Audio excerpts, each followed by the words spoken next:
leading up to hiring John Spytek and Pete Carroll? What made you sure that those were the two guys to bring in and run this ship moving forward? Well, I guess I don't know how far back to go, but let's go back to, I guess, October when Tom Brady, Tom Wagner, and Richard Seymour were approved as owners of the team. I made this statement back then that it wasn't all about price, but it was about how much added value they would bring to the organization, and that there would be a couple of more people coming in shortly. And then in December, Egon Durbin and Mike Meldman came in as partners. And so with Tom Wagner and Egon and Mike, they're just brilliant business people. And they were going to add to the infrastructure of the business side of this organization, as well as some things on the other side. But bringing in Tom Brady was bringing in somebody that was on the football side that I had been lacking having here at the organization. Back in, I guess it was 18, with John Gruden, he was somebody that I brought in and really expected to be that person on the football side that would bring stability to the organization. He had a 10-year contract and all that, and his head was chopped off. And we were put in a really bad position as an organization. And we tried to get it right with Josh McDaniels and Dave Ziegler. That didn't work out. Antonio Pierce was given the interim job, and I believe the job that he did as an interim coach warranted him earning the job as head coach of the Raiders. Last season didn't go as we had hoped it would. 3 teams in our division were in the playoffs. The Chiefs are in the Super Bowl for the 3rd time in a row, and we just felt that it was time for a change. So now I go back to the infrastructure that we built up here in the organization over the during the season with the people that we brought in.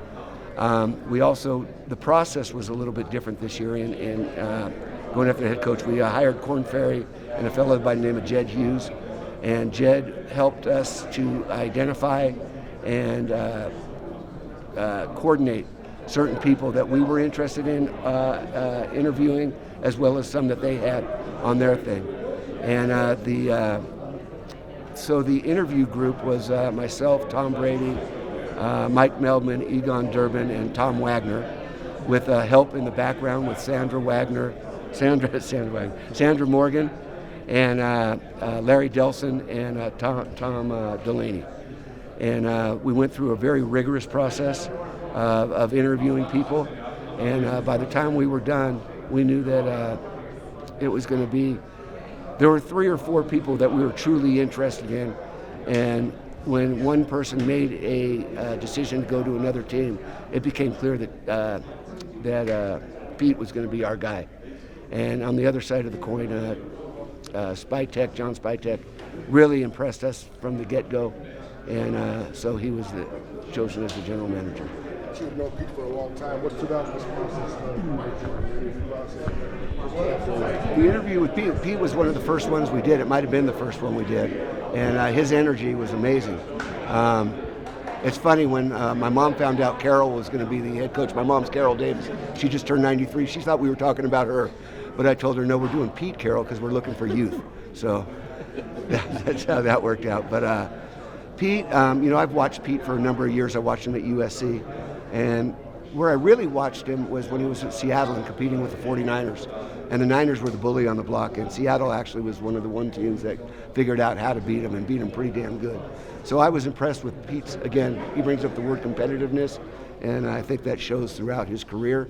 And he's a football guy, he loves football, and he wanted to be a Raider. Mark, how have you changed over your process as an owner? Well, every day you learn. And you just try to learn from things, and that's what you do. Did you think it had Ben Johnson? What's that? Did you think it was Ben Johnson? No, we didn't think we had Ben Johnson. We never made an offer to Ben Johnson, and he's a Chicago Bear. When you looked at John Spytek and what he was able to help do in Tampa Bay, building up all those draft classes, how did you imagine him being able to do that here? Well, I'm hoping he can do it here, and that's why he's here. Again, he worked with Tom Brady there. He brought Tom Brady in with the group there, and to my chagrin, but they won a Super Bowl. But everything I've heard about him from other people and talking to people outside the organization and other organizations, he's a home run. One of the things Pete said, he made it clear a few times that he's going for it immediately, trying to win right away, and trying to go all in to do so. Is that sort of the message that you sent? It's kind of an edict for them to take on? Or was that something No, that's not the message that we sent. We want to build something here. And again, that's been the process and the mindset all along. Like I said, it got offset or, kind of blown up when John Gruden was sent away. And so we've been trying to get it right since then. And we'll see. But I've got patience to get it right. And I think we've got the people now. Again, I've always felt that. And results are what speak to me. And that's what we'll see. But I'm really excited about it. And hopefully this won't be an annual thing.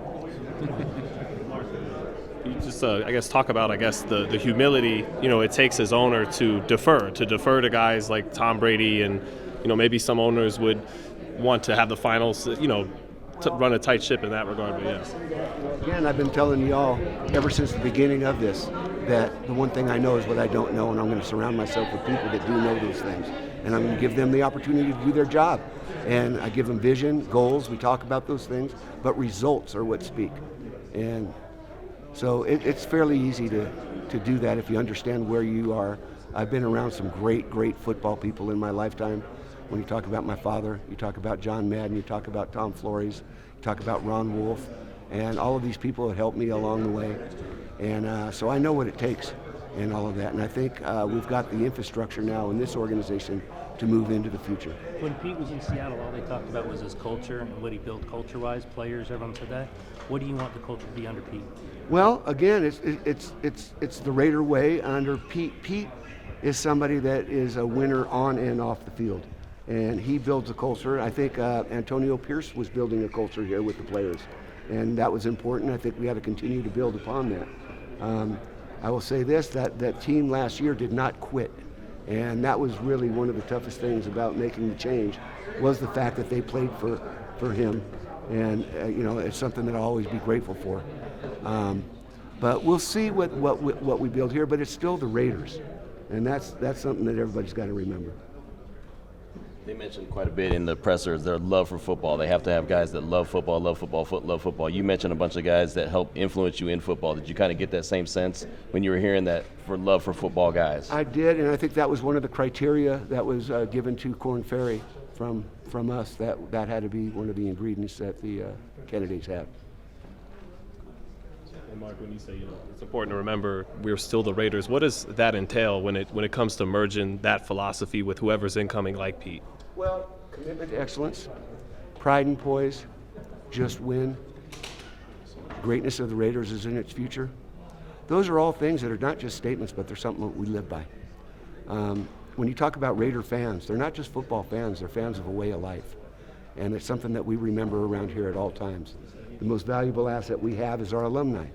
And it's their blood, sweat, and tears that helped build this building right here, built that magnificent stadium, and everything else, and things we'll never forget. So that's what it is. It's about family. It's about being a Raider. It's once a Raider, always a Raider. When you were going through the interview process with John and with Pete, was there something that pleasantly surprised you that you learned about him that really struck out to you?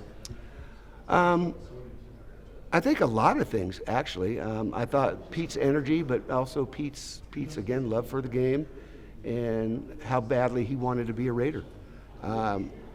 There was no ifs, ands, or buts. He wanted to be a Raider. And John, again, just at meeting him for the first time through the interview process, I was very impressed with his desire to work hard and build it the right way. So those were things that, I'm not saying they were surprising to me, but there were attributes that I was very impressed with. You mentioned it was hard to move on from Antonio. Same with Tom Plesko. Was it a tough decision also? Yeah, it was. Yeah, they both did good things. I mean, Tom did a great job in the draft and everything else, but there's more to the job than that. And I'm grateful for him for what he did for us in the draft and those things. I'm grateful for what Antonio's done for this organization. I really am. And I absolutely wish them the best.